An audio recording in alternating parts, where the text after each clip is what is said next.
So we pulled up to this thing about 60 feet on the access road to the site itself. You had these, I think the fence was either 10 or 12-foot fence with big opening gates on it. And we pulled up at a 45-degree angle right where the cattle crossing is located, because all these ranchers own this property, and the property was leased from them to put these missile sites on back in the day when they built them. So the cattle can't come out into the main road. It still happens, but it really decreases that from occurring. So we pulled up right at that cattle gate, and immediately upon doing so, it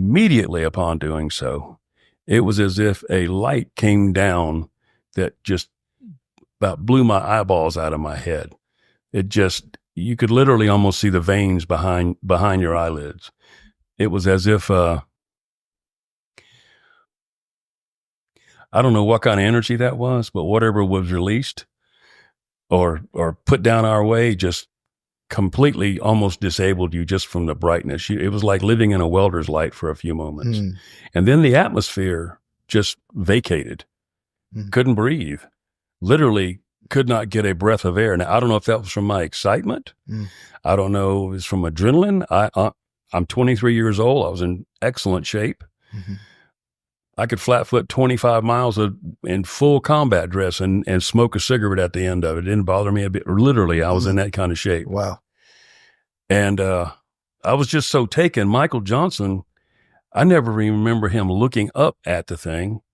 But for me, I was at a 45-degree angle, and I'm looking directly out his window, and part of the back window, this is an F-150 Ford pickup truck, a 1975 or 76, I can't remember which, but the square body type pickup truck with Western mirrors on the sides of them, 2-wheel drive vehicles. And the only thing I knew to do was to ask for relief. And where did that come from? I have no idea where that thought or impulse came from. You pray to God or Jesus, or just relief generically? I think he was in there, and I just asked for relief from what I was experiencing, to breathe, because I didn't think I was going to be able to take another breath of air. And I grabbed my flashlight, which I've gotten ridiculed before. It was an aluminum black 3D cell flashlight. I think it was made in Japan. I'm not sure. But it was a great tool, and they just started making them. Now, Maglite didn't come out until 79. I had this in 77. It was given to me as a gift. And I rolled the window down, and I reached up with my right hand, and I grabbed onto that mirror, pulled myself up on that windowsill because I was so afraid to step out of the cab of that truck. Now, I'm fully armed. Why would I be afraid? I've never been afraid to do anything. I mean, especially in my duty, I was so afraid of what I was experiencing. I didn't know how to deal with it. I pulled myself up on the windowsill of that truck out of that seat. And, I grabbed my flashlight, and I had a glove on my left hand, and I had my flashlight in my right hand, and I had my hand on the blue bubble up on top with the glove, and I just flashed that flashlight at this thing like I did at the facility, I guess. I don't really know.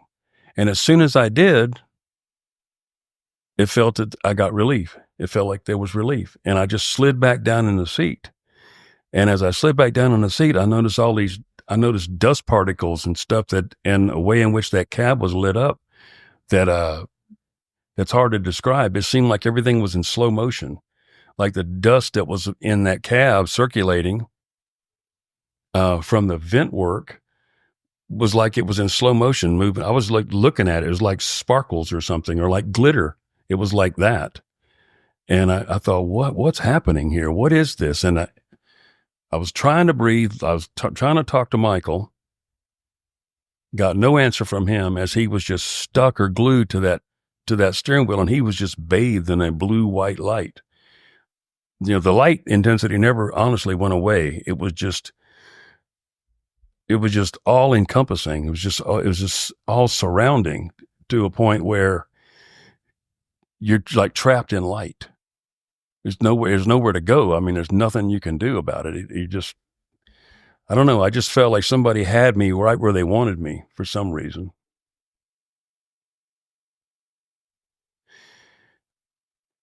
These thoughts and all this that I just described went by in just a couple of seconds, not minutes, but just a couple of seconds. All this just happened so fast, faster than what I've just told you.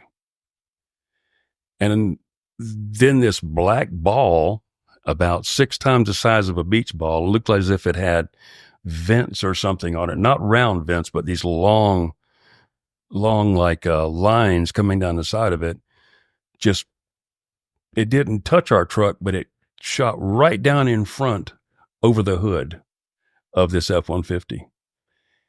And I don't even know what to say, but it was so fast and so whatever it was doing quick that it just bounced around from every location on our truck, front, back, left, right, in front, and then it was just gone.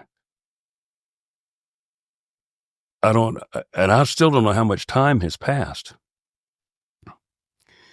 Then I became afraid, and I made sure I rolled my window up. I put my M16, when I came back, got it back in it, when I slid back into the truck, I put my M16 between my legs, and I was holding onto the barrel. I don't know where my flashlight went. I just knew to secure my weapon between my legs, and I held onto the barrel. And this permeating smell, I have no idea where it came from because, as I said, my window was up and I know his window was up.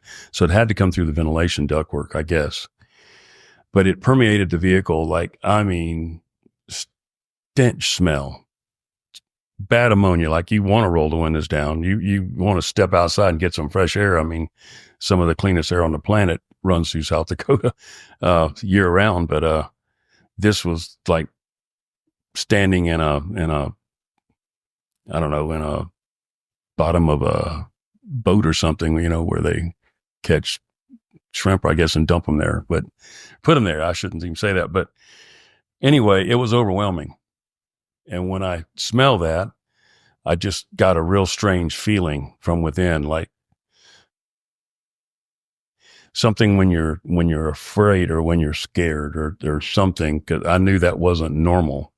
And I know I'd never smelled that before. I only associated it with what I'd smelled in the past, trying to make maybe a visualization in my mind what it could be. And the light never stopped. The pressure did. We could breathe again, or I could breathe again. Michael Johnson, he never said anything from the time we rolled up to that site. Anything. The last thing he said to me was on the top of Highway 79 when whatever, man, as it was glowing over in the far distance, that I saw this pulsation off the ground, or what I took as off the ground from where we were from driving there. And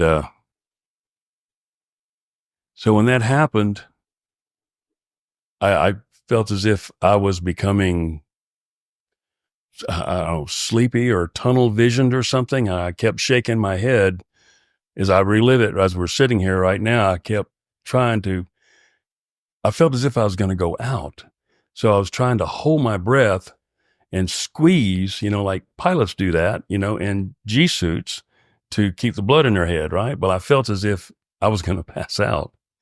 And I started getting this tunnel vision effect in a way where I couldn't see, and it was just getting smaller and smaller, and it was black on the exterior of that visual that I was looking out the front window. I mean, all these thoughts are running around in your brain, and this is all taking place in just a couple of minutes, not 10 minutes, not even 5 minutes, from what I understand. And as I'm blacking out, I know I feel something on my right side. And I turn my head and I see these 4, I'm going to call them beings. And they are not walking as you and I walk. They are just gliding across the ground. Maybe, I don't know how high off the ground. I couldn't really see that. But they have these little uniforms on. And the one on the far right, he had some type of a small wand in his waist belt. I've got a drawing of it that had a yellow tip on it, some type of a yellow tip. And it really got my attention. And I just couldn't believe what I was seeing. But the one behind those three, the front three were the same size, exactly the same size, looked exactly the same. But the one behind them was a chest and a head taller than the little guys. And he had this thing on his chest right here that pulsated the same color as what was on that little wand. And when I saw him, then I was afraid. Then I felt fear. Maybe just visualized fear. I don't know. They didn't do anything to me that caused fear other than where I was and what I'd just gone through. And then I went black. I just went, that's the last thing that I saw in my mind. And just a second went by. And literally, when I came to, my weapon was between my legs and I'm still holding on to it.